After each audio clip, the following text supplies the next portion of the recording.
היי יסמין. בפגישות הקודמות שלנו דיברנו על קשר בין אירועים, על הרגשות שלנו, המחשבות שלנו. זיהינו שלפעמים צצות לנו מחשבות אוטומטיות כאלה, מחשבות חמות, שיכולים מאוד להשפיע על ההרגשה ולהעצים מצוקה. אז היום אני מציע שנצלול יותר לעומק ונלמד דרך לאתגר את המחשבות האלה, לבדוק אותן ולייצר נקודת מבט מאוזנת יותר. מה דעתך? אוקיי, נשמע מועיל. המחשבות האלה באמת מציקות לי. אני מבין. זה יכול להיות מאוד מתיש. אז בואי נתחיל ממצב ספציפי שהיה לך לאחרונה ועורר רגש חזק. תוכלי לחשוב על דוגמה מהשבוע האחרון? כן, הייתה לי פגישת צוות בעבודה השבוע, והייתי צריכה להציג משהו קצר. ושמתי לב שאחד הקולגות שלי, רועי, נראה די משועמם, והוא הסתכל על השעון כמה פעמים. אוקיי. אז הסיטואציה היא הצגה בישיבת צוות, ושמת לב שרועי נראה משועמם והסתכל בשעון. מה הרגשת באותו רגע? הרגשתי ממש חרדה. אולי אפילו בושה. הרגשתי מטופשת. ומה הייתה המחשבה הכי חזקה? המחשבה החמה? שעברה לך בראש באותו רגע, או מיד אחר כך? שאני משעממת את כולם, שמה שאני אומרת לא מעניין ולא חשוב, שכולם חושבים שאני אפילו לא מתאימה לתפקיד. אוקיי. אז המחשבה החמה היא משהו כמו, אני משעממת את כולם, ומה שאני אומרת לא חשוב, ואני לא מתאימה לתפקיד. כמה חזק האמנת במחשבה הזו באותו רגע, באחוזים, מ-0 עד 100? וואו, באותו הרגע, אולי 90%, אולי יותר. אמונה חזקה מאוד. וכמה חזק היה הרגש של החרדה ובושה, מ-1 עד 10? לפחות 8. אוקיי, אז יש לנו סיטואציה, רגש חזק ומחשבה חמה שאת מאמינה בה מאוד. עכשיו בואי נשתמש בכלי אתגור המחשבות. כדי לבדוק את המחשבה הזו, השלב הראשון הוא לרשום את המחשבה החמה ואת עוצמת האמונה בה, כמו שאמרת 90%. עכשיו החלק המעניין, אנחנו נחפש ראיות, נתחיל עם ראיות בעד המחשבה החמה שלך, כלומר, מה תומך ומחזק את המחשבות שאת משעממת את כולם, שמה שאת אומרת לא חשוב ושאת לא מתאימה לתפקיד? שרועי נראה משועמם והוא הסתכל בשעון. הרגשתי שאני ממש מגמגמת בהתחלה. ואולי גם זה שאף אחד לא שאל שאלות בסוף, אומר שזה לא היה מעניין. אוקיי, אז נרשום את זה. רועי נראה משועמם, הסתכל בשעון, שאת מגמגמת, אף אחד לא שאל שאלות. יש עוד משהו שעולה לך? לא כרגע. בסדר גמור. עכשיו בואי נעבור לעמודה השנייה, ראיות נגד המחשבה החמה. איזה דברים שקרו, או איזו עובדות את יודעת, שלא מתיישבות עם המחשבה הזו שאת משעממת, לא חשובה ולא מתאימה. לפעמים זה החלק היותר מאתגר, אז קחי את הזמן. וואו, זה באמת קשה. זה הרגיש כל כך אמיתי.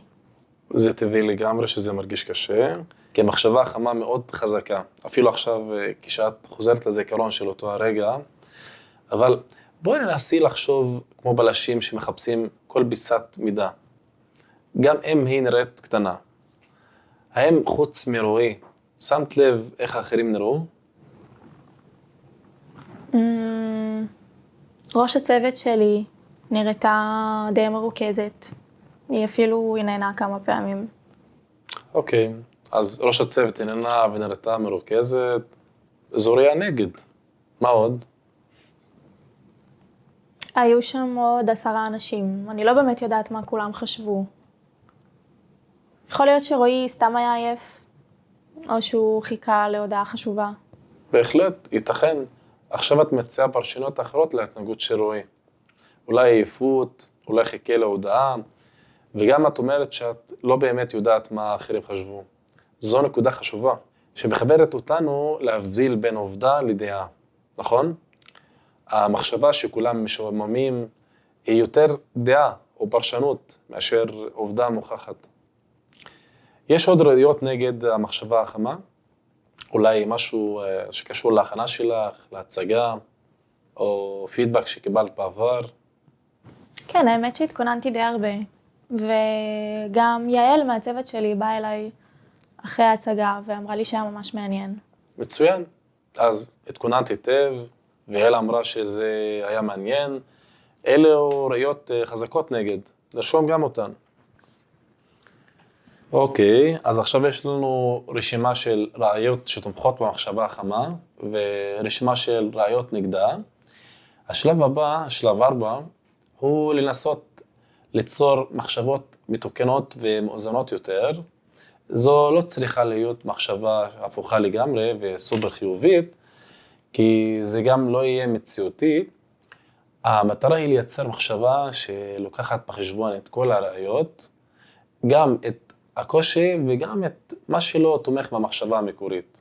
איך היית מנסחת מחדש את המחשבה המקורית? אני משעממת, לא חשובה, לא מתאימה, לאור כל מה שאספנו. אולי משהו כמו, למרות שרועי נראה משועמם וזה נורא הלחיץ אותי, ראש הצוות שלי הקשיבה, ויעל אמרה לי שזה היה מעניין.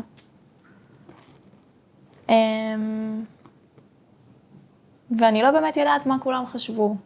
אז אולי ההצגה לא הייתה מושלמת, אבל לפחות היא הייתה בסדר. זו נשמעת מחשבה מאוזנת. מצוין, יסמין. בנוסח הזה, המחשבה כוללת את הקושי שחווית מול מה שראית אצל רועי. וגם כוללת את הראיות האחרות. הקשב של ראש הצוות, הפידבק מיעל, ההכנה שלך ואי הידיעה לגבי דעת כולם. המחשבה לא קיצונית לאף כיוון.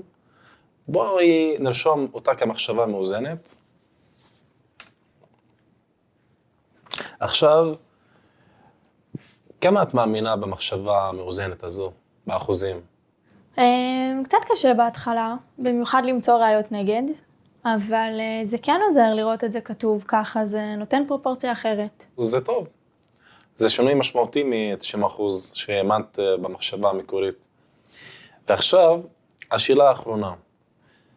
כשאת מחזיקה במחשבה המאוזנת הזו, כמה חזק את מרגישה את הרגש המקורי של החרדה ובושה, מ-1 עד 10?